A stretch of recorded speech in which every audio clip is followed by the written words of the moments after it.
Start करिए। Okay, आज जो हम चैप्टर स्टार्ट करने वाले हैं या जो आज हम चैप्टर पढ़ने वाले हैं वो आपका लेवल्स ऑफ कम्युनिकेशन है। कम्युनिकेशन के क्या लेवल्स होते हैं, इसमें से जो एक क्वेश्चन डेफिनेटली हर बार या हर दूसरे बार ही आता है, जो सबसे इंपॉर्टेंट क्वेश्चन है वो है आपका grapevine communication. GRAPEVIN, grep wine.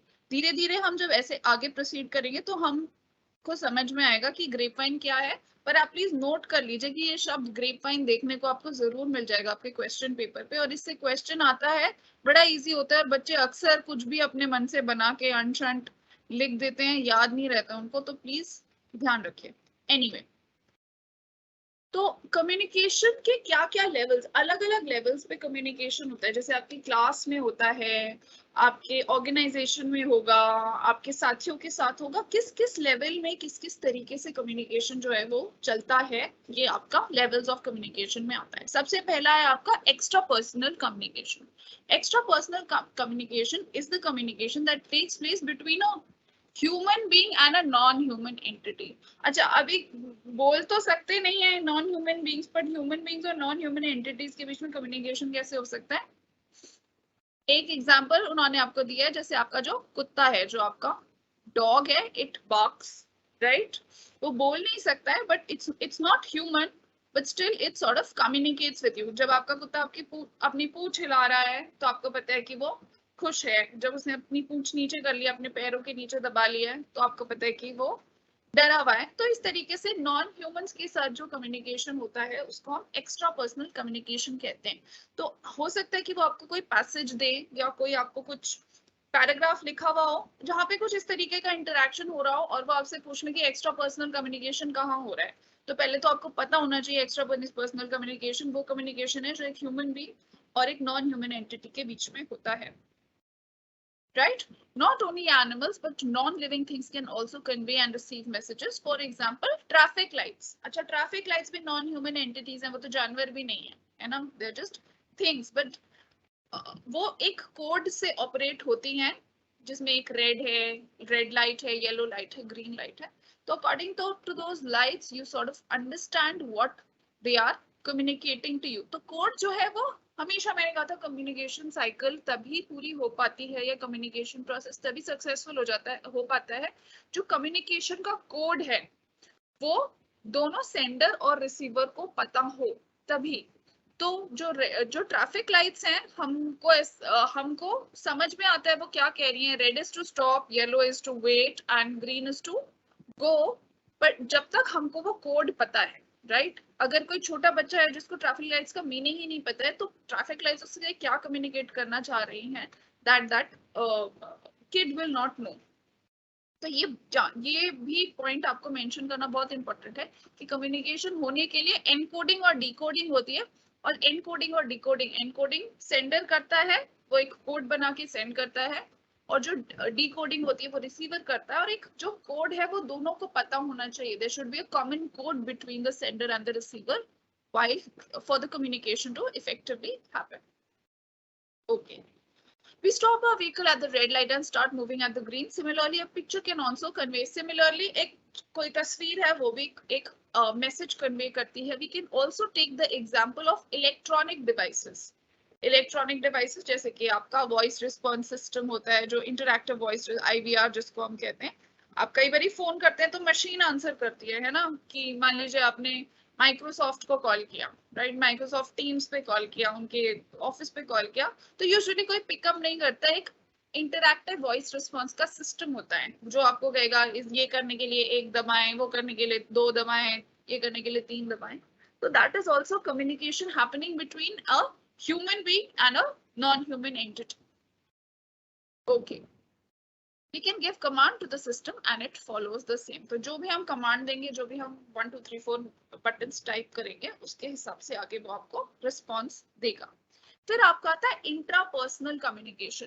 अच्छा, इंट्रापर्सनल और इंटरपर्सनल कम्युनिकेशन ये दोनों हम समझेंगे, और इसके बीच का डिफरेंस भी एक क्वेश्चन की तरह बन के आता है कि इंट्रापर्सनल कम्युनिकेशन क्या है और इंटरपर्सनल कम्युनिकेशन क्या है। Intrapersonal is the communication with one self. अगर आप खुद से बात कर रहे हैं खुद से कम्युनिकेट कर रखें। लास्ट टाइम एक there was somebody in the class जिसने, जब मैं सोशल स्पेस वो समझा रही थी कि किस स्पेस में अलग अलग आपकी बाउंड्रीज होती है कम्युनिकेशन की, तो वो जो स्पेशल कम्युनिकेशन था उसमें एक बच्चे ने मुझे बोला था कि मैम मैं तो किसी से इंटरेक्ट करता ही नहीं हूँ, मेरा तो कोई फ्रेंड सर्कल है नहीं, मैं जो मेरे मन में बात होती है मैं खुद पर ही रखता हूँ।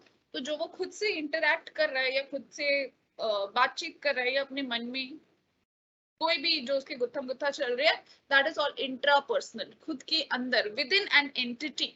एक एंटिटी, एक इंसान, एक पर्टिकुलर लिविंग बीइंग, उसके अंदर खुद से जो कम्युनिकेशन हो रहा है उसको हम इंट्रापर्सनल कम्युनिकेशन कहते हैं। It is self communication which takes place in the mind of an individual. Obviously तो हो सकता है आप खुद से बड़बड़ा भी रहे हो, कई लोग ऐसा भी करते हैं कि कुछ खुद ही से बोलते हैं और वो बड़बड़ाते हुए सुनाई देते हैं, तो लोगों को लगता है शायद ये पागल है टाइप का। But generally it is in your mind, वो आपके माइंड में कम्युनिकेशन हो रहा होता है। It is meant to reflect upon, analyse, appreciate, criticise और clarify something to oneself. खुद को ही अगर आपको कुछ बताना है, कुछ एनालाइज करना है, कुछ अप्रिशिएट करना है, कुछ क्रिटिसाइज करना है, कुछ क्लैरिफाई करना है, वो सब इंट्रापर्सनल कम्युनिकेशन। और इंट्रापर्सनल कम्युनिकेशन सभी करते हैं, राइट? उससे आपको चीजों को बेटर एनालाइज करना, बेटर समझना, वो आपको आप उसका एक मूल्यांकन कर सकते हैं कि क्या सिचुएशन है, कैसे आगे एक्ट करना है। Sometimes it occurs when one is indecisive or faced with some difficult situation to choose from the various choices available। तो जो various choices आपके पास available, जब आप किसी गुत्थम गुत्था में हैं, किसी indecisive situation में हैं, तो आपको क्या आगे रास्ता चूज करना है, उसके लिए ऑलमोस्ट सभी लोग आप इंट्रापर्सनल कम्युनिकेशन को अपनाते हैं या इंट्रापर्सनल कम्युनिकेशन करते हैं। Many a times we ponder over some issue problem, कोई उन्होंने बात हुई, it can be understood as self dialogue, inner speech या self talk। आप इसको self dialogue कह सकते हैं, खुद के साथ dialogue, inner speech आपके अंदर की speech या खुद के साथ बातें। तो ये सब terms भी आप ध्यान रखिए, कई बार वो ये सब terms पूछ लेते हैं। Interpersonal communication is basically an inward looking exercise। इससे क्या होता है, आपका सेल्फ मोटिव, क्या फायदे हैं, इंट्रापर्सनल कम्युनिकेशन क्या है और इसके क्या फायदे हैं, राइट? तो पहले तो इंट्रापर्सनल कम्युनिकेशन खुद से कम्युनिकेशन है और इसके क्या फायदे हो सकते हैं। इससे सेल्फ मोटिवेशन बढ़ता है, डिटर्मिनेशन बढ़ता है, it helps to overcome negative feelings and emotional distress. तो ये इमोशनल आपका जो भी डिस्ट्रेस है, जो भी आपकी परेशानी है, उसको सॉल्व करने में हेल्प करता है। It involves the process of feeling and thinking which includes envision and introspection। तो आप basically introspect कर सकते हैं, अपने अंदर में झांक सकते हैं, ठीक है। इसको हम ज्यादा आगे नहीं पढ़ेंगे। Thus communication takes place amongst skin, brain और hand। मतलब इसमें आपके हाथ के जेस्चर्स भी इन्वॉल्व रहते हैं, आपका ब्रेन और आपकी skin. This communication is known as interpersonal communication। We generally find in, अच्छा और क्या एग्जाम्पल हो सकते हैं इंट्रापर्सनल कम्युनिकेशन के, प्लीज ध्यान रखिए। जैसे आप पोएम पढ़ रहे हैं, कोई प्ले पढ़ रहे हैं, कोई मूवीज देख रहे हैं, तो आपका वो इंट्रापर्सनल कम्युनिकेशन हो रहा है, जहाँ पे आप खुद से उस पर्टिकुलर चीज को एनालाइज करें। एक तो आपका वैसा कम्युनिकेशन हो रहा है एक नॉन एंटिटी के साथ, ठीक है, वो आपका एक्स्ट्रा पर्सनल कम्युनिकेशन हो रहा है। पर एक आपके अंदर से भी कम्युनिकेशन हो रहा है, जिसमें आप खुद से उस जो चीज को आप देख रहे हैं, कोई मूवी देख रहे हैं, कोई प्ले देख रहे हैं, कोई पोएम देख रहे हैं या पढ़ रहे हैं, उसको समझ रहे हैं, तो आप खुद से एक कम्युनिकेशन स्टार्ट करते हैं, पूछते हैं, कुछ कहते हैं, जिससे आपको सिचुएशन बेटर समझ में आती है, या मूवी बेटर समझ में आती है, या प्ले बेटर समझ में आता है। The main purpose of the use of this form is to reveal a character state of mind और व्हाट ही इज थिंकिंग। ये जो मूवी आप देख रहे हैं, जो प्ले आप पढ़ रहे हैं, उसके अंदर भी कोई कैरेक्टर होता है। कई बार हम देखते हैं कि कोई मूवी है, उसमें एक इंसान चुप बैठा है और पीछे से एक वॉइस ओवर आता है, एक आवाज आ रही है कि मैं ये सोच रहा हूँ, कहीं ऐसे तो नहीं हुआ है, कहीं वैसे तो नहीं हुआ। तो वहां पे जो सामने कैरेक्टर है वो भी अपने साथ इंट्रापर्सनल कम्युनिकेशन कर रहा है। वो कैसे दिखाएंगे, वो एक आवाज के थ्रू दिखाते हैं, पर वो खुद ही अपना मनन चिंतन कर रहा होता है। Soliloquy and monologue are some of the dramatic devices of intrapersonal communication. अब सॉलिलोक्वी क्या है और मोनोलॉग क्या है, दोनों ही इंपॉर्टेंट है, दोनों ही हम पढ़ेंगे, पर मैं आपको ब्रीफली अभी बता देती हूँ। सॉलिलोक्वी खुद से खुद, जब जब कोई प्ले चल रहा होता है तो एक कैरेक्टर के दिमाग में क्या चल रहा है वो ऑडियंस को कैसे पता चलता है, वो सामने बैठे जो दर्शक है उनको कैसे पता चलता है कि वो जो कैरेक्टर होता है वो अकेला स्टेज पे आके कुछ एक स्पीच देता है जो कि वो खुद ही से बोल रहा है, खुद ही से कह रहा है। जैसे कि शेक्सपियर का एक बहुत फेमस सा प्ले है, इसका नाम है मैकबेथ। तो मैकबेथ में जो मैकबेथ है वो राजा, जो वहां का राजा होता है वहां का मर्डर कर देता है उसका, और उसके बाद वो सोचने लगता है कि अब मेरा क्या होगा, क्या मैंने सही किया, क्या मैंने गलत किया। तो उससे क्या होता है, एक स्पॉटलाइट आ जाती है उसके ऊपर, एक मेन लाइट उसके ऊपर आ जाती है, स्टेज खाली हो जाता है, स्टेज पे कोई नहीं है, और वो खुद से अपना जो उसकी मन की बातें हैं वो खुद से बात करने लगता है, जिससे कि ऑडियंस को समझ में आता है कि उसके दिमाग में क्या चल रहा है। वो कहता है कि अरे मैंने इसको मार दिया है, क्या मैंने सही किया, क्या आगे मुझे मेरे भगवान माफ करेगा कि नहीं करेगा, इस तरीके की बातें जो कि असली में वो खुद से कर रहा है, पर क्योंकि वो एक प्ले है जो कि ऑडियंस को समझना होता है तो वो ऑडियंस के सामने करता है, जिससे कि ऑडियंस को समझ में आए कि वो एक इंट्रापर्सनल कम्युनिकेशन है जो वो खुद से कर रहा है। उसी तरीके से एक मोनोलॉग भी होता है। मोनोलॉग होता है जब एक इंसान बस कुछ कहे जा रहा है, अपनी दिमाग की बात को बस बताए जा रहा है, अपने मन की व्यथा को बताया जा रहा है, उसको नहीं पता कि उसको कोई सुन रहा है या नहीं सुन रहा है, तो एक तरीके से वो खुद ही से कह रहा है। डायलॉग तो हमको सबको पता है कि मूवीज में डायलॉग्स होते हैं, है ना। डायलॉग में क्या होता है, एक इंसान बोलता है, फिर वो चुप हो जाता है, फिर दूसरा इंसान उसको काउंटर एक्ट करता है, फिर वो कुछ और बोलता है उसको काउंटर करता है, फिर वो कुछ बोलता है, पहला वाला सुनता है। तो जब दो लोगों के बीच में वार्तालाप हो रहा है, कम्युनिकेशन हो रहा है, तो उसको हम डायलॉग कहते हैं।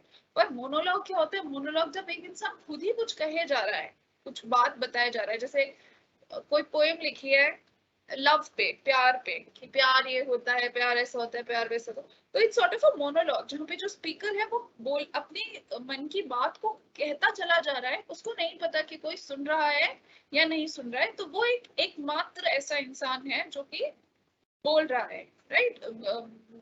बोलने वाले को क्या बोलते हैं, वक्ता। तो वक्ता सिर्फ एक ही हो जाता है मोनोलॉग में, और उसको वक्ता को जरूरी नहीं है कोई उस समय सुन रहा हो या ना सुन रहा हो, वो अपने मन की जो बात है वो बस व्यक्त करते चला जाता है, दैट इज मोनोलॉग। ये दो जो है सोलिलोक्वी और मोनोलॉग, पूछ लेते हैं वो, ध्यान रखिएगा। सोलिलोक्वी क्या है, जो आपकी प्रॉपर डेफिनेशन है वो भी आ जाएगी, पर सोलिलोक्वी क्या है, मोनोलॉग क्या है, ये आपको समझना ज्यादा इंपॉर्टेंट है, क्योंकि वो ये पूछ लेंगे कि यहाँ पे आपका जो आपको पैसेज दिया गया है वहां पे मोनोलॉग कहाँ पे हो रहा है। तो आप सिर्फ डेफिनेशन लिख के और रट के उसका काम नहीं चला सकते, आपको पता होना पड़ेगा, you should be able to figure out, आपको ढूंढना पड़ेगा वो लाइंस जहाँ पे कहीं मोनोलॉग हो रहा है या फिर सोलिलोक्वी हो रही है। However, a number of classic playwrights have used these devices, but Shakespeare has frequently, ये मैंने आपको बताई दिया, शेक्सपियर ने बहुत frequently, बहुत बार वो अपने कैरेक्टर्स, जो उसका मेन कैरेक्टर होता है उसके मन की व्यथा जो है वो दर्शाने के लिए सोलिलोक्वी का यूज करता है, जहाँ पे एक सिंगल कैरेक्टर आता है प्ले के बीच में, स्टेज में, और अपनी बात कहने लगता है। वो खुद से कह रहा है पर वो जोर से कहता है, ऑब्वियसली क्योंकि ऑडियंस को पता होना चाहिए है कि उसके दिमाग में एक्चुअली चल क्या रहा है। We can find the example of soliloquy in Hamlet, to be or not to be, to be or not to be करके ये एक soliloquy है जो बहुत फेमस सी हैमलेट की soliloquy है। फिर आपका आता है इंटरपर्सनल। तो ये क्या था, खुद से बात करना, खुद ही बात करना, मोनोलॉग, सोलिलोक्वी, ये सारा का सारा इंट्रापर्सनल कम्युनिकेशन, खुद से, जहाँ पे रिसीवर एक ही, रिसीवर भी वही है और सेंडर भी वही है, इंसान जो खुद से अपने अंदर कम्युनिकेशन होता है। फिर आता है आपका interpersonal communication. Interpersonal communication refers to the communication between two और मोर देन टू इंडिविजुअल्स। दो या दो से ज्यादा लोगों के बीच में अगर कम्युनिकेशन चल रहा है तो आप उसको इंटरपर्सनल कम्युनिकेशन कहोगे। It is a transactional process which includes message sending end message receiving. जैसे मैंने आपको बताया था, डायलॉग इसका एग्जांपल होता है कि जहाँ पे एक जगह मैसेज सेंडिंग हो रही है और दूसरी जगह से मैसेज रिसीविंग हो रही है, तो रिसीवर एक होना जरूरी है, इसलिए दो या दो से ज्यादा लोगों के बीच में कम्युनिकेशन होता है। Mainly it involves the exchange or sharing of information. ये इसमें क्या होता है, एक्सचेंज होती है इंफॉर्मेशन, क्योंकि एक इंसान बोल रहा है फिर वो चुप हो जा रहा है, दूसरा सुन रहा है, दूसरा फिर बोल रहा है और पहला वाला चुप हो जा रहा है, वो सुन रहा है। तो इससे एक्सचेंज या शेयरिंग ऑफ इंफॉर्मेशन होता है। और स्पीच, कॉन्वर्सेशन, डायलॉग, इंटरव्यू, कोई स्पीच दे रहा है तो वहां पे भी श्रोता होते हैं। स्पीच कोई खुद से तो नहीं देते, अगर खुद से स्पीच दोगे तो वो मोनोलॉग बन जाएगा या सोलिलोक्वी बन जाएगा। पर अगर आप स्पीच दे रहे हो एक ऑडियंस के सामने, कुछ उनको कहना चाह रहे हो, उनको कुछ बताना चाह रहे हो, अक्सर पॉलिटिशियंस को हम देखते हैं स्पीच देते हुए, तो that is part of interpersonal communication. कोई कॉन्वर्सेशन, जैसे आप फ्रेंड्स के साथ आपका कोई कॉन्वर्सेशन है, कोई डायलॉग है, या अगर आप इंटरव्यू भी दे रहे हैं, तो ये सब एग्जाम्पल्स हो जाते हैं इंटरपर्सनल कम्युनिकेशन के। Message can be communicated through word as well as non verbal means. Non verbal आपको याद है, without the use of words. Words लिखित या फिर जो बोलने वाले होते हैं, राइट, मौखिक या लिखित जो वर्ड्स होते हैं वो सब वर्बल कम्युनिकेशन में आते हैं। नॉन वर्बल कम्युनिकेशन में चेहरे के हाव भाव, हाथ पैर हिलाना, कुछ जेस्चर करना, कुछ इशारे करना, वो सब आपका नॉन वर्बल कम्युनिकेशन में आता है। It acquires greater significance in our day-to-day activities। ये हमारी day-to-day activities में ज्यादा important है। It is used in both ये formal और informal situation। Interpersonal communication formal situation में भी हो सकता है, informal situation में भी हो सकता है। Interpersonal communication is a group activity। Interpersonal communication एक ग्रुप की एक्टिविटी है और size of the group depends on the purpose and the situation. अब जैसे जो इंटरपर्सनल कम्युनिकेशन है, कई बार तो 2 लोगों के साथ होता है, कई बार 10 लोगों के साथ होता है, कई बार 50, कई बार 50,000, कई बार 50 लाख करोड़, है ना। तो ये जो कम्युनिकेशन है, इसमें ग्रुप का क्या साइज होगा और क्या सिचुएशन होगी, वो डिपेंड करता है कि पर्पस क्या है ना, क्या आपका पर्पस है। Sometimes a smaller group is involved in the process and sometimes a large group of people take part in the process. On the basis of size, तो interpersonal communication को साइज के base पे, कि 2 लोग हैं, 10 लोग हैं, 50 लोग हैं, साइज के बेस पे कुछ कैटेगरीज में बांटा गया है। जो आपका इंटरपर्सनल कम्युनिकेशन है, 2 या 2 से ज्यादा लोगों के बीच में जो कम्युनिकेशन होता है, उनको किन किन कैटेगरीज में बांटा गया है। सबसे पहले आता है 1-to-1 कम्युनिकेशन। 1-to-1 कम्युनिकेशन मतलब जो 2 इंडिविजुअल्स के बीच में, जो 2 लोगों के बीच में।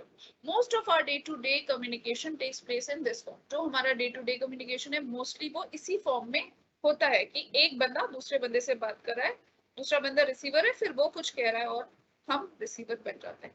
It can be formal as well as informal. It can be face to face, या तो ये फेस टू फेस होता है या फिर किसी मैकेनिकल गैजेट के थ्रू। मैकेनिकल गैजेट क्या हो सकता है, जैसे आपका फोन हो गया, या और कोई आपका वीडियो कॉलिंग में आपका टीवी का स्क्रीन हो गया, या आपका कंप्यूटर का स्क्रीन हो गया। इस तरीके से ये आपका 1-to-1 कोई मैकेनिकल गैजेट के थ्रू भी हो जाता है। Sorry. For example, a conversation between husband and wife, lover and beloved, shopkeeper and customer। जैसे कि एक हस्बैंड या वाइफ के बीच में कम्युनिकेशन, एक लवर और बिलवेड के बीच में कम्युनिकेशन, शॉपकीपर कस्टमर के बीच में कम्युनिकेशन, इसको हम डायडिक कम्युनिकेशन कहते हैं। तो उल्टा वो आपसे 1-on-1 कम्युनिकेशन नहीं पूछेंगे, वो पूछेंगे डायडिक कम्युनिकेशन क्या होता है। Dyadic means based on two. तो आप लिखेंगे डायडिक का मीनिंग होता है बेस्ड ऑन टू। इसका मतलब dyadic communication 1-on-1 communication होता है, communication between 2 individuals। It involves person to person interaction। Even if more than 2 persons are present, the communication can take place between only 2 of them at a time। It is generally done in the oral form। और यहाँ पे भी feedback की importance मैंने आपको पहले भी बताई थी। Feedback is an essential component of this type of communication. फिर आपका आता है ग्रुप कम्युनिकेशन। अब जो ग्रुप कम्युनिकेशन है, पहले तो आ गया 1-on-1 कम्युनिकेशन या डायरेक्ट कम्युनिकेशन, फिर आ गया ग्रुप।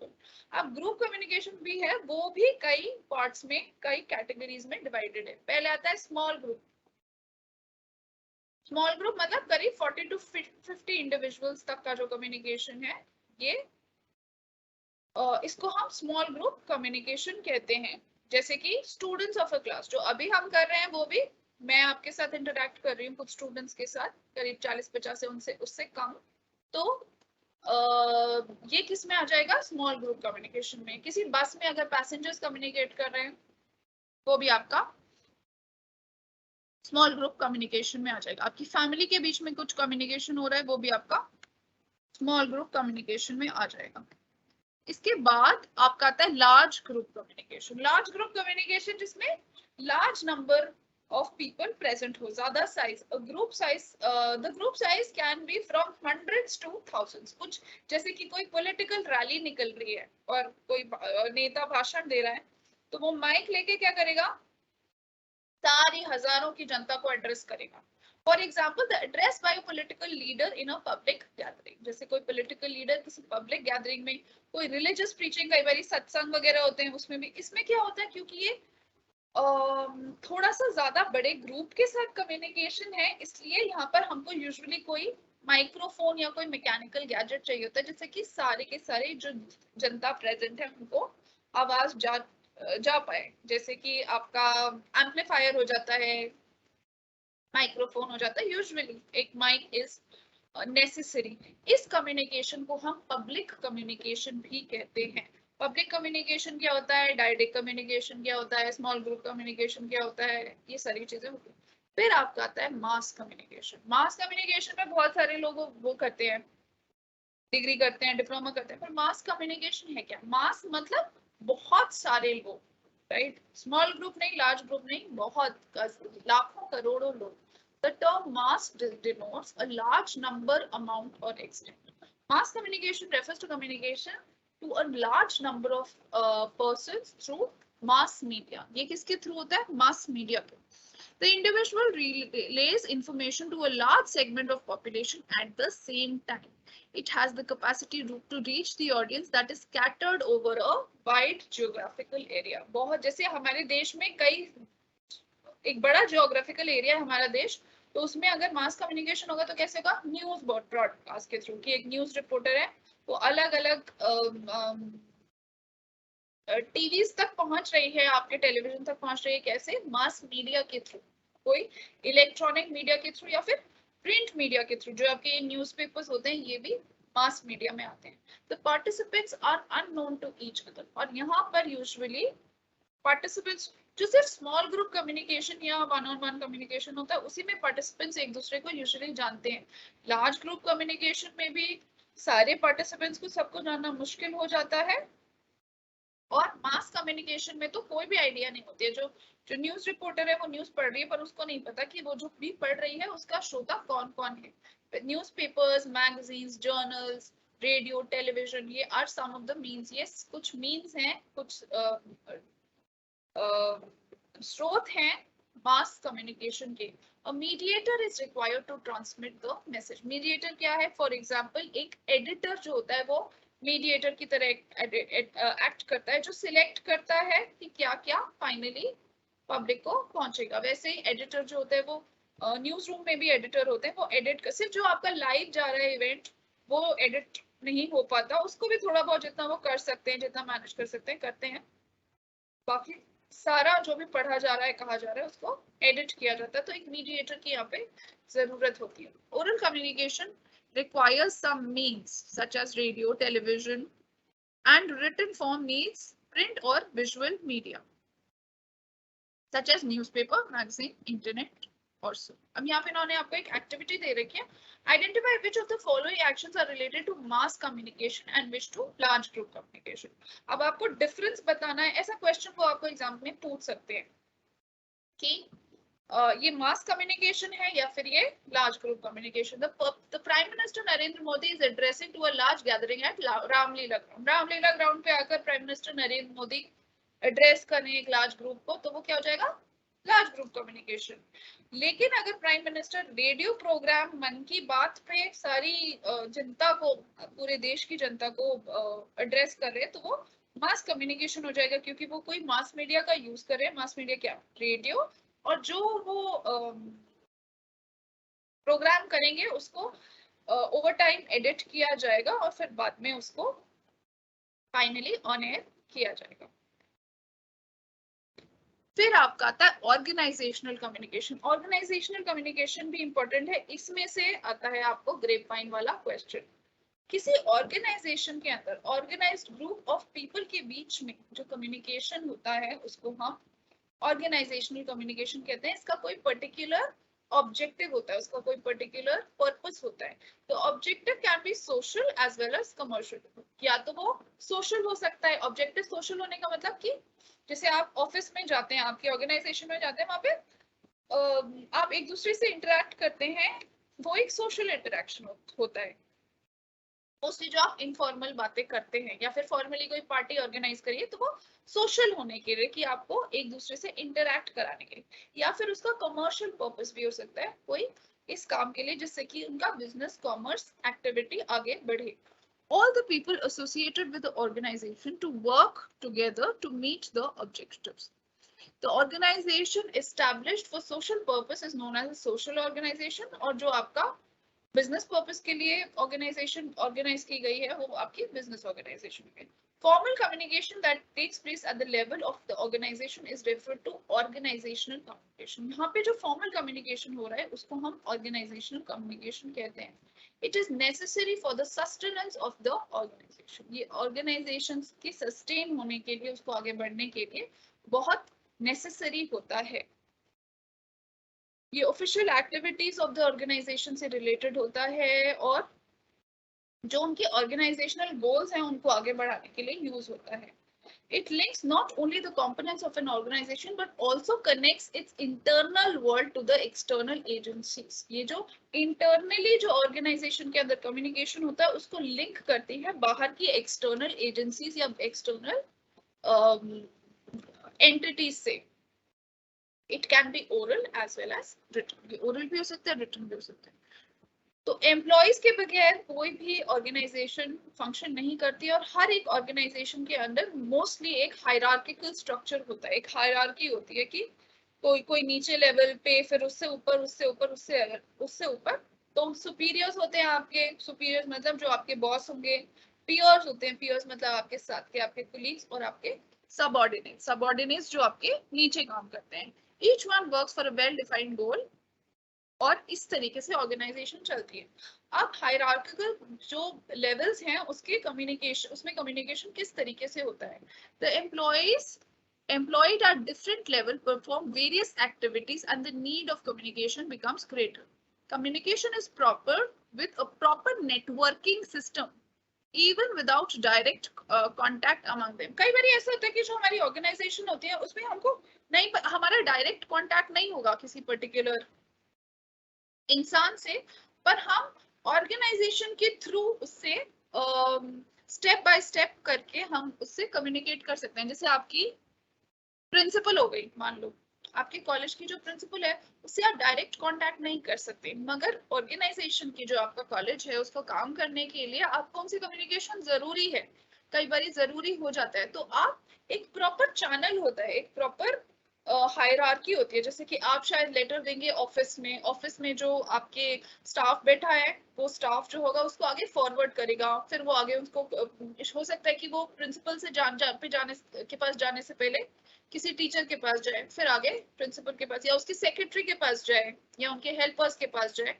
और फिर आगे जाके वो प्रिंसिपल को कन्वे हो। उसी तरीके से जो प्रिंसिपल है वो आपको नहीं जानते, पर इंपॉर्टेंट है कम्युनिकेशन, इसलिए वो आपको शायद लेटर लिखे, कुछ लिखित में दे, और वो धीरे धीरे ऑर्गेनाइजेशन के थ्रू आपको पास हो। इसी तरीके से कोई एम्प्लॉय है, मान लो आप गूगल पे काम कर रहे हैं और आपको सीईओ तक कोई बात पहुंचानी है, तो आप डायरेक्टली उससे नहीं कर सकते कांटेक्ट, एक प्रॉपर चैनल के थ्रू, एक हायरार्की के थ्रू आप धीरे धीरे धीरे स्टेप बाय स्टेप उससे कांटेक्ट कर सकते हैं। The employees communicate in different ways in different situation. जो एम्प्लॉइज होते हैं वो डिफरेंट तरीकों से डिफरेंट सिचुएशंस में कम्युनिकेट करते हैं। Sometimes they communicate to meet their personal needs, कई बार वो अपनी पर्सनल नीड्स के लिए कम्युनिकेट करते हैं, और कई बार ऑफिशियल रिक्वायरमेंट्स के लिए भी कम्युनिकेट करते हैं। Sometimes they communicate with external agencies for different reasons. The communication can be divided into the following categories. अब इस टाइप की कम्युनिकेशन, ऑर्गेनाइजेशनल कम्युनिकेशन को हम कैसे डिवाइड कर सकते हैं, इंटरनल कम्युनिकेशन और एक्सटर्नल। इंटरनल का मतलब अकरिंग विद इन, तो ये बहुत इजी है। जो कम्युनिकेशन ऑर्गेनाइजेशन के अंदर हो रहा है उसको हम इंटरनल कम्युनिकेशन कहते हैं। अब इसमें कई तरीके के ब्रांचेस हैं, जैसे कि वर्टिकल कम्युनिकेशन। वर्टिकल पता है ना आपको, वर्टिकल मतलब ऐसे खड़ी लाइन, हॉरिजॉन्टल मतलब ऐसे। तो अगर वर्टिकल हायरार्की कैसे है, ऐसे ऐसे ऐसे ऐसे एक लैडर की तरह चढ़ती है ना। उसमें अगर वर्टिकल कम्युनिकेशन हो रहा है, जैसे कि प्रिंसिपल से सबसे ऊपर प्रिंसिपल से बात जा रही है वाइस प्रिंसिपल को, वाइस प्रिंसिपल से टीचर्स को, टीचर से क्लर्क्स को, क्लर्क से दूसरे स्टाफ को, तो इस तरीके के कम्युनिकेशन को हम वर्टिकल कम्युनिकेशन कहते हैं, जो अलग अलग लेवल्स पे जो कम्युनिकेशन होता है, different levels of the organisation के बीच में जो कम्युनिकेशन होता है उसको हम वर्टिकल कम्युनिकेशन कहते हैं। The communication that takes place between the employees of two different hierarchical levels is known as vertical communication. मतलब नीचे वाले लेवल से ऊपर वाले लेवल पे, जैसे टीचर्स के बीच से बात ऊपर प्रिंसिपल को जा रही है तो वो वर्टिकल कम्युनिकेशन, या स्टूडेंट से टीचर को जा रही है तो ऊपर कम्युनिकेशन, या फिर वाइस वर्सा वो नीचे भी हो सकता है, पर वो ऐसे ऊपर नीचे जाता है, it's vertical communication. Vertical communication में क्या हो सकता है, या तो डाउनवर्ड हो सकता है कम्युनिकेशन, कि आपके प्रिंसिपल से टीचर्स को, टीचर्स से स्टूडेंट्स को बात पहुंच रही है, ठीक है, वो आपका डाउनवर्ड कम्युनिकेशन। उसका उल्टा क्या होता है, जैसे कि ये यूजुअली ऑर्डर्स के फॉर्म में होता है, या तो कोई नोटिस, डाउनवर्ड कम्युनिकेशन का जब होता है प्रिंसिपल से आता है तो या तो नोटिस आता है, कोई मेमो आता है, कोई लेटर आता है, कोई सर्कुलर आता है जो सबको मिलता है, कोई मीटिंग्स के बारे में बात होती है, कोई टेलीफोनिक कॉन्वर्सेशन, ये सब डाउनवर्ड कम्युनिकेशन है। अपवर्ड कम्युनिकेशन क्या होता है, जब आप कोई कंप्लेंट है, आपका कोई सजेशन है, कोई प्रपोजल है, कोई आपका ग्रीवेंस है, कोई आपको प्रॉब्लम है, परेशानी है, कोई इशू है, वो रिजॉल्व करना है, तो वो अपवर्ड कम्युनिकेशन, कि आप जाके टीचर से कहते हैं, टीचर जाके प्रिंसिपल से कहते हैं, प्रिंसिपल शायद जाके उसको प्रोबेबली यूनिवर्सिटी के वाइस चांसलर या प्रो वाइस चांसलर या इन लोगों से आगे कम्युनिकेट करता है। फिर आपका आता है हॉरिजॉन्टल। हॉरिजॉन्टल मतलब ऐसे हॉरिजॉन्टल कम्युनिकेशन। तो हॉरिजॉन्टल कम्युनिकेशन में क्या है, जो आपके लेवल पे कम्युनिकेशन, ऊपर वाले लेवल नहीं, नीचे वाले लेवल नहीं, जैसे स्टूडेंट्स है वो एक लेवल है ना, तो स्टूडेंट्स के लेवल पे अगर कोई कम्युनिकेशन होता है, आपके पीयर्स के बीच में जो कम्युनिकेशन हो रहा है, जो आपके लेवल पे लोग हैं उनके साथ जो कम्युनिकेशन हो रहा है, वो आपका हॉरिजॉन्टल कम्युनिकेशन हो गया। Communication does not move only upward and downward but also proceeds in a horizontal manner, ठीक है, वो horizontal भी चलता है and takes place among the persons of equal rank or status। जो equal rank के लोग हैं, equal स्टेटस के लोग हैं, उनके बीच में जो कम्युनिकेशन होता है उसको हम हॉरिजॉन्टल कम्युनिकेशन कहते हैं। ये सब इंटरनल कम्युनिकेशन है, ये हम सब किसके अंडर पढ़ रहे हैं, internal communication of the organisation. The communication at the level of professional peer groups or working on same hierarchy is known as horizontal communication। जो सेम हायरार्की या रैंक या पीयर ग्रुप में काम कर रहे हैं वो लोग, उनके बीच के जो कम्युनिकेशन होता है उसको हम हॉरिजॉन्टल कम्युनिकेशन कहते हैं। Generally takes place among the departmental heads who are responsible for different functions of the organism। जैसे कि जो हेड ऑफ फिजिक्स है वो हेड ऑफ केमिस्ट्री से बात करे, head of chemistry, head of biology से बात करे, तो जो सारे हेड्स हैं अलग अलग डिपार्टमेंट्स की, वो सब एक लेवल पे हैं, एक रैंक पे हैं, वो अगर उनके बीच में कम्युनिकेशन हो रहा है तो उसको हम हॉरिजॉन्टल कम्युनिकेशन कहते हैं। इसका दूसरा नाम क्या है, लैटरल कम्युनिकेशन या साइडवर्ड कम्युनिकेशन। इससे क्या प्रमोट होता है, कोऑपरेशन और टीम वर्क, cooperation, coordination और team work। The main function of horizontal communication is to maintain coordination amongst different department, exchange information। क्या uses हैं horizontal communication के, पूछ सकते हैं वो आपको। वो प्रॉब्लम्स को सॉल्व करता है, इंफॉर्मेशन एक्सचेंज होता है, अलग अलग डिपार्टमेंट्स के बीच में कोऑर्डिनेशन होता है, सोशल रिलेशंस मेंटेन होते हैं। ये ज्यादा फॉर्मल नहीं होता। अपवर्ड और डाउनवर्ड कम्युनिकेशन जो होता है वो बहुत फॉर्मल होता है। जैसे कि अगर कोई फिजिक्स का हेड है, वो प्रिंसिपल को अगर कोई बात कहना चाहता है तो एक लेटर के फॉर्म में बहुत प्रॉपर तरीके से मैडम उसको फॉर्मली एड्रेस करके, बट कई बार ऐसा होता है कि एक मीटिंग बुलाई गई सारे हेड्स के बीच में और उन्होंने बातचीत कर ली, तो वो थोड़ा सा लेस फॉर्मल होता है। अगर आप अपने सीनियर से या जूनियर से बात करते हैं तो थोड़ा सा ज्यादा फॉर्मल तरीके से बात करते हैं, पर अगर आप अपने पीयर से बात करते हैं, आप अपने सेम रैंक वाले लोगों से बात करते हैं, तो वो थोड़ा सा इनफॉर्मल हो जाता है। ये रिटन हो सकता है, ओरल हो सकता है, it can letters, memos, reports, telephonic conversation, face to face interaction, ये सब हो सकते हैं।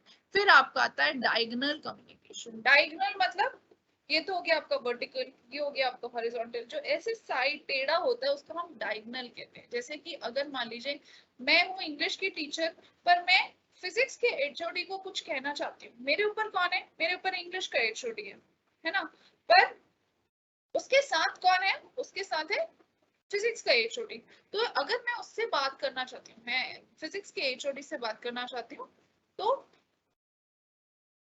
एक तो मेरा अपवर्ड कम्युनिकेशन होगा, फिर उसके थ्रू वहां उनके क्या बोलते हैं हॉरिजॉन्टल कम्युनिकेशन होगा, तब जाके बात उधर डायगनली पहुंचेगी।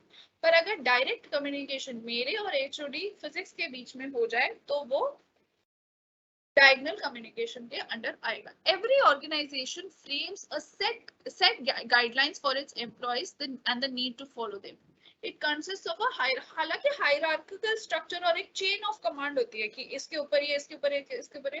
पर कई बारी ऐसा होता है कि किसी दूसरे डिपार्टमेंट को, किसी दूसरे डिपार्टमेंट के दूसरे सुपीरियर को हमको कांटेक्ट करना है या उससे बात करनी है, तो वो diagonal communication में आता है। Each employee needs to communicate with the employees from other department through the superior of his or her department। जो प्रॉपर चैनल है, जो फॉर्मल चैनल है, अगर मुझे एचओडी फिजिक्स से बात करनी है तो मैं पहले अपने एचओडी को बताऊंगी और वो जाके उनसे कम्युनिकेट करेंगे।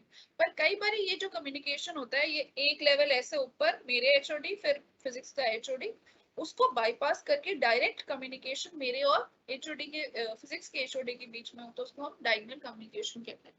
But if any employee communicates directly to the superior of other department, bypassing the superior of his or her own department, the communication may be called diagonal communication। अगर मैं अपने खुद के superior को bypass, जो हमारा proper channel है, जो proper chain है, उसको bypass करके, उसको मिस करके, उसको इग्नोर करके डायरेक्ट कम्युनिकेशन दूसरे डिपार्टमेंट के सुपीरियर या किसी अपने जूनियर से करूं, तो वो डायगोनल कम्युनिकेशन के अंडर आएगा। It takes place when an employee communicates with the other who is not only superior but also works in other department of the organization or vice versa. It cuts across the different functions and levels within the organization. The direct communication between the lab staff from physics department to the and the head of chemistry department is an example of diagonal। इन्होंने एक और example दिया है, अगर कोई lab staff है physics department का, वो एचओडी केमिस्ट्री को कुछ कहे या उससे कुछ कम्युनिकेशन करे, तो वो आपका डायगोनल कम्युनिकेशन में आएगा। Diagonal communication is also referred to crosswise, radial or circular communication. It increasing use of electronic mail has made diagonal communication much easier। अब क्या होता है, ईमेल जनरली क्या होता था, जब तक इंटरनेट नहीं था और ईमेल नहीं था, तो जनरली ये प्रॉपर चैनल्स के थ्रू कम्युनिकेशन होता था। अब क्योंकि ईमेल ने दुनिया को बिल्कुल रेवोल्यूशनलाइज कर दिया है, तो ये भी इजी हो गया है कि डायरेक्टली आप किसी को ईमेल भेज दें। An employee can communicate with another employee via email regardless of rank or status। जैसे स्टूडेंट्स भी कई बार आपके एसओएल का जो मेन प्रॉब्ली जो सर बैठे हैं या जो मेन ऑफिस में कोई एम्प्लॉय है, उनको भी आप डायरेक्टली ईमेल भेज सकते हैं। अगर ईमेल नहीं होता तो यूजुअली आपको क्या करना होता, आप जाके ऑफिस जाते, फिर वहां पे आप स्टाफ से पूछते कि मुझे इनसे बात करनी है, तो वो आपको कहते कि एक चिट्ठी लिखो, ऐसे कर करके आगे आगे करके आपका कम्युनिकेशन जाता। Activity 2, identify which of the following actions is related to vertical communication and which is diagonal। diagonal कौन सा कम्युनिकेशन है और वर्टिकल कौन सा कम्युनिकेशन। इलेक्ट्रॉनिक्स का जो हेड है वो खुद ही के अपने लैब स्टाफ को अगर कोई इंस्ट्रक्शन देता है तो वो डाउनवर्ड कम्युनिकेशन है, इसलिए वर्टिकल कम्युनिकेशन में आएगा। पर अगर इंग्लिश टीचर फिजिक्स डिपार्टमेंट के लैब असिस्टेंट से कुछ बात करना चाहती हैं, तो वो आपका डायगोनल कम्युनिकेशन में आएगा। अब आता है आपका ग्रेपवाइन। ये बहुत बहुत ज्यादा इंपॉर्टेंट है और ग्रेपवाइन अक्सर वो पूछ लेते हैं व्हाट इज ग्रेपवाइन कम्युनिकेशन, बच्चों को याद नहीं रहता और फिर वो अलग अलग अपनी कहानियां बनाते हैं। एक बार मैंने सुना था कि बच्चों ने ग्रेपवाइन के लिए कहानी बनाई थी कि World War II में ग्रेपवाइन कम्युनिकेशन यूज हुआ था रशियंस द्वारा अमेरिका पे बॉम्ब करने के लिए या कुछ ऐसे। Please don't write all of this. Grapevine please याद रखना, क्योंकि ग्रेपवाइन इज एक्सट्रीमली इंपॉर्टेंट, बार बार आपको आ जाता है। Informal communication is also part of organisational communication. हालांकि वो कह रहे थे कि ऑर्गेनाइजेशनल कम्युनिकेशन फॉर्मल कम्युनिकेशन होता है, पर इनफॉर्मल कम्युनिकेशन भी किसी ऑर्गेनाइजेशन के अंदर चलता रहता है, वो इनएविटेबल है, वो होगा जरूरी, और इसी को हम ग्रेपवाइन कम्युनिकेशन कहते हैं। जो एक ऑर्गेनाइजेशन के अंदर इनफॉर्मल कम्युनिकेशन चलता है उसको हम ग्रेपवाइन कहते हैं। Grapevine is the channel of inform, और ये जो चैनल जिसके थ्रू ये टेढ़ी मेढ़ी जो ग्रेप की वाइन्स की तरह, ग्रेप की जो बेल है उसकी तरह जो ये टेढ़ा मेढ़ा स्ट्रक्चर करके ये कम्युनिकेशन चलता है, इसको हम ग्रेप वाइन चैनल कहते हैं। जैसे कि आपकी रूमर्स हो गया कि जो अफवाहें आपके ऑफिस में उड़ जाती हैं कि अरे सुनने में आया है कि नया बॉस आने वाला है, ये जो बॉस है ये छोड़ के जाएगा। तो जो आपका प्रॉपर पहले जो फॉर्मल ऑफिस ऑर्डर आया है कि जो बॉस है उसने रिजाइन कर दिया, उससे पहले जो गॉसिप या किसी की कानाफूसी हो गई या रूमर हो गया जो फैल जाते हैं, वो सब आपके ग्रेपवाइन कम्युनिकेशन में आते हैं। Many a times they contain useful information, जैसे कि बॉस रिजाइन करने वाला है, ये भी यूजफुल इंफॉर्मेशन है। अगर वो हो सकता है वो अफवाह, हो सकता है वो सही बात भी हो। तो वो जो इनफॉर्मली कम्युनिकेट हो रहा है, किसी को किसी ने भी बता दिया अकॉर्डिंग टू आपके जो भी सोशल टाइज हैं। अगर आपकी मान लो आपके बॉस से अच्छी बनती है, मैनेजर से अच्छी बनती है, तो मैनेजर ने आपको ऐसे मौखिक रूप पे ऐसे बता दिया कि यार बॉस ना, किसी को कहना मत, पर बॉस जो है वो रिजाइन करने वाला है। तो ये आपका इनफॉर्मल ग्रेपवाइन कम्युनिकेशन हो गया। Grapevine carries them and sends across the members of the organization. Many employees rely on grapevine as it is their main source of information about the organise. कई बार एम्प्लॉइज को जो main चीजें चल रही है ऑर्गेनाइजेशन में उनके बारे में नहीं इन्फॉर्म किया जाता है। स्पेशली ये प्राइवेट ऑर्गेनाइजेशंस में होता है कि अगर मान लो कंपनी लॉस में है, कुछ पैसा नहीं बना रही है, तो कई सारे ऐसे एम्प्लॉयज होंगे जिनको ये बताया ही नहीं जाएगा, वो कम्युनिकेट नहीं होता। तो उनका जो मेन सोर्स ऑफ इंफॉर्मेशन वो यही गॉसिप होता है, वो यही ग्रेपवाइन होता है, इनफॉर्मल कम्युनिकेशन होता है। Every organisation has this network which supplements the official channel. जो ऑफिशियल चैनल होता है, जो ऑफिशियल आपका फॉर्मल कम्युनिकेशन होता है, उसका ये एक तरीके से सप्लीमेंट होता है कि उसके साथ आपको एक सप्लीमेंट होता है। जितना आप सोशल हैं, जितना आप लोगों से बात करते हैं, जितने आपके कॉन्टैक्ट्स हैं, उसके हिसाब से आपको उतना ज्यादा इनफॉर्मल इंफॉर्मेशन ऑर्गेनाइजेशन के बारे में पता होगी। The information follows no set or definite rules. इसके कोई सेट लाइंस नहीं होते, कोई डेफिनेट रूल नहीं होता, कोई प्रॉपर चैनल भी नहीं होता है ऑब्वियसली, क्योंकि ये तो बस इनफॉर्मल है, ये सारी गॉसिप है। But it spreads very fast and in any direction like the vines of grapes. ये बहुत जल्दी स्प्रेड होती है, जो आपको वैसे ही पता है गॉसिप है, कोई रूमर है, वो बहुत जल्दी स्प्रेड होता है। और ये किसी भी डायरेक्शन में, जैसे वाइन्स होती हैं ग्रेप्स की, जो ग्रेप्स का जो बेल होती है वो कहीं पर भी फैल जाती है, that is why it is called grapevine. इसलिए इसको ग्रेपवाइन कम्युनिकेशन कहते हैं, क्योंकि ये जो ग्रेप की अंगूर की जो बेल होती है उसकी तरह कहीं भी किसी भी डायरेक्शन में निकल जाता है। फीचर्स ऑफ ग्रेपवाइन, ग्रेपवाइन के क्या फीचर्स है? Grapevine is the channel of informal communication that carries the information at a rapid rate. एक बहुत फास्ट रेट में ये इंफॉर्मेशन को कैरी करता है। कई बार ऑफिशियल ऑर्डर आते आते आते आते, मान लीजिए आपकी ऑर्गेनाइजेशन में आपका प्रमोशन हो गया है, ठीक है, और आपके बॉस से आपकी अच्छी बनती है, बॉस वो मीटिंग में था जहाँ पे सिलेक्शन हुए और प्रमोशन हुए, तो आपको ऑफिशियल इंफॉर्मेशन आते आते हो सकता है, अगर आप स्पेशली अगर आप सरकारी दफ्तर में हैं तो हो सकता है 2 महीने भी लग जाए, 3 महीने भी लग जाए, पर हो सकता है आपका बॉस पहले ही आपको ग्रेपवाइन के थ्रू बता दे कि भाई ऐसे ऐसे आपका प्रमोशन हो गया है। It reaches almost instantaneously to every point in the, और ये आग की तरह खबर भी जो होती है फैल जाती है। It does not follow a fixed path. तो ये क्या फीचर्स हैं ग्रेपवाइन के? अभी तो मैं आपको समझा रही हूँ, आपको समझ भी आ रहा होगा, बड़ा इजी भी लग रहा होगा, पर वहां पे जब पूछ लेंगे ना एग्जाम में, तो नंबर 1 क्या था, नंबर 2 क्या था, उसके बाद तीसरा से तो कुछ भी याद नहीं रहता। तो प्लीज ध्यान रखिए कि सबसे पहले ग्रेपवाइन जो होता है वो बहुत फास्ट होता है, उसका कोई फिक्स्ड पाथ नहीं होता है, वो किसी भी तरीके से निकल जाता है। इसमें कोई हायरार्की नहीं होती है, वो बियॉन्ड द फॉर्मल हायरार्की होता है। फॉर्मल जो हायरार्की है, सिस्टम है ऑर्गेनाइजेशन का, उसके परे होता है। उसमें रैंक और स्टेटस का कोई मीनिंग नहीं होता। It is controlled by the people rather than the authority. तो जो लोग हैं, एम्प्लॉइज हैं, पीपल हैं, वो इसको कंट्रोल करते हैं। कोई अथॉरिटी, कोई जो आपका प्रॉपर जो पावर है वो उसको कंट्रोल नहीं करती है। It is selective with regard to the person who receives the information. और हो सकता है अगर आपके अच्छे टर्म्स हैं तो आपको बॉस बता दे, या आपका साथ का कोई इंसान बता दे। नहीं अच्छे टर्म्स हैं तो ना बताए। हो सकता है कोई इन्फॉर्मेशन है वो पूरे ऑफिस को पता है, कई बार ऐसा होता है ना, कहते पूरे ऑफिस को पता है, मुझे ही नहीं पता ये बात। तो इसमें जरूर इसमें एक सिलेक्टिव लोगों को चीजें पता होती हैं, राइट, जिन जिनके नेटवर्क्स हैं, जिन जिनके कॉन्टैक्ट्स हैं।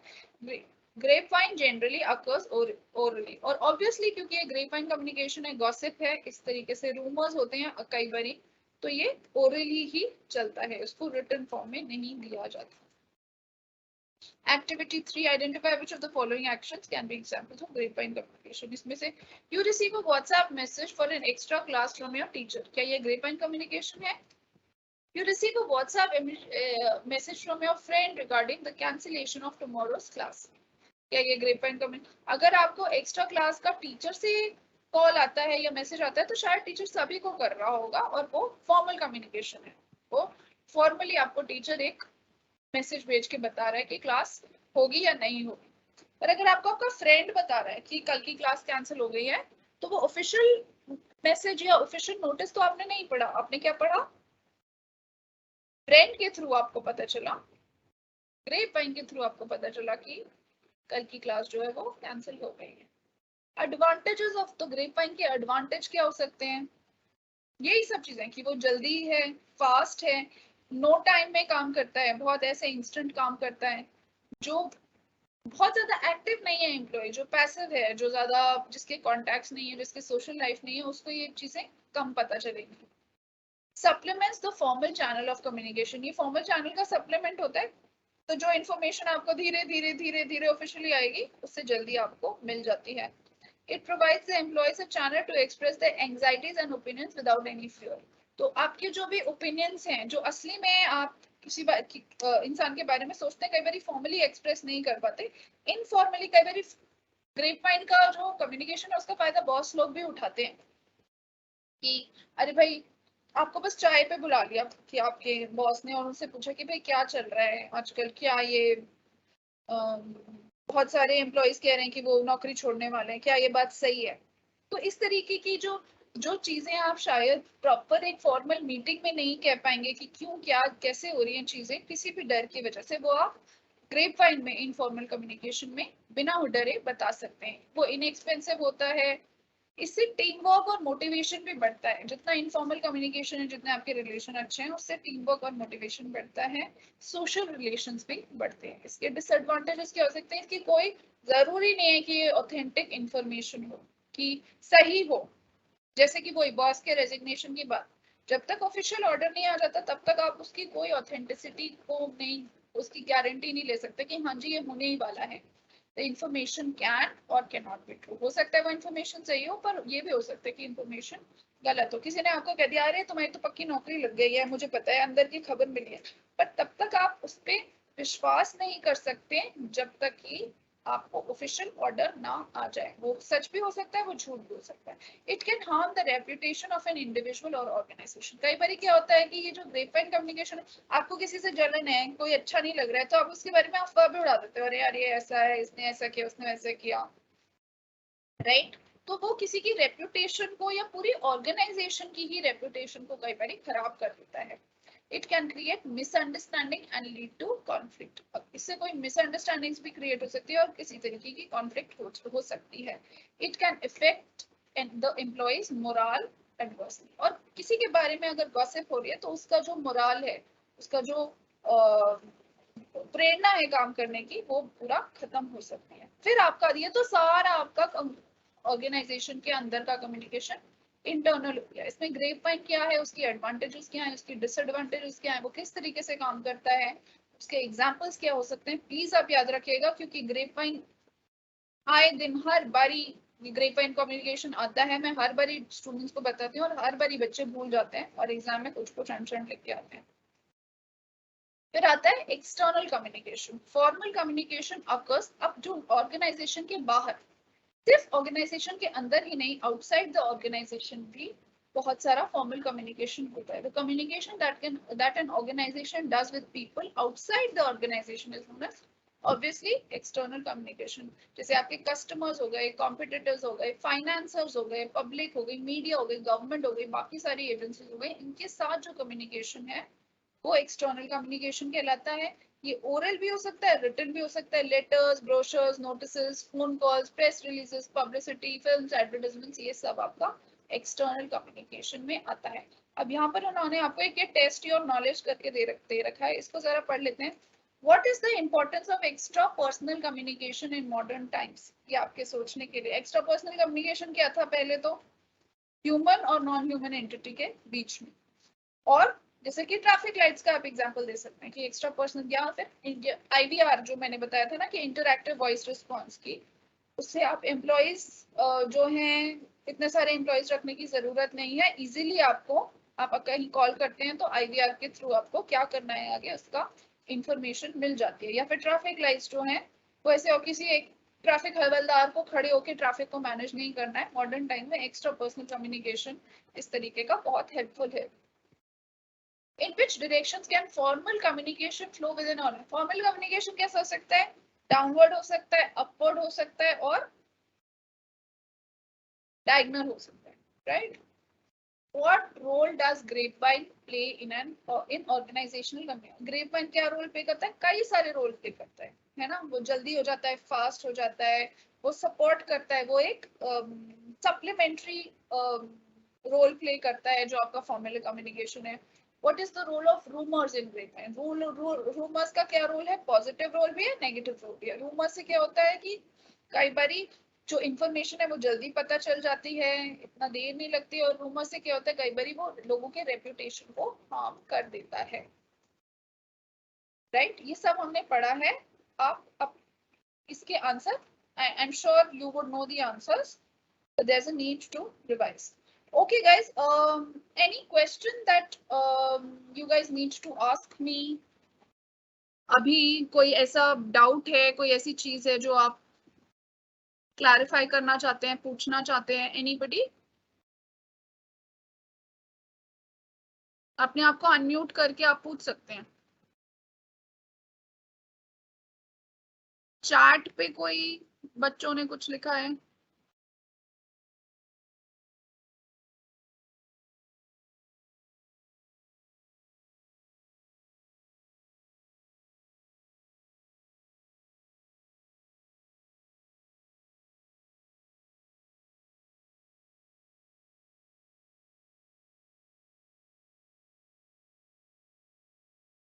Okay guys, then let me finish this class today. Next class happens on Saturday. Saturday में कुछ क्वेश्चन पेपर्स भी डिस्कस कर लूंगी आपके साथ, जिसमें प्रोबेबली ये क्वेश्चंस आए हैं ग्रेपवाइन और सोलिलोक्वी, इंट्रापर्सनल, इंटरपर्सनल, इन सब से related. Thank you so much for today. Have a nice day.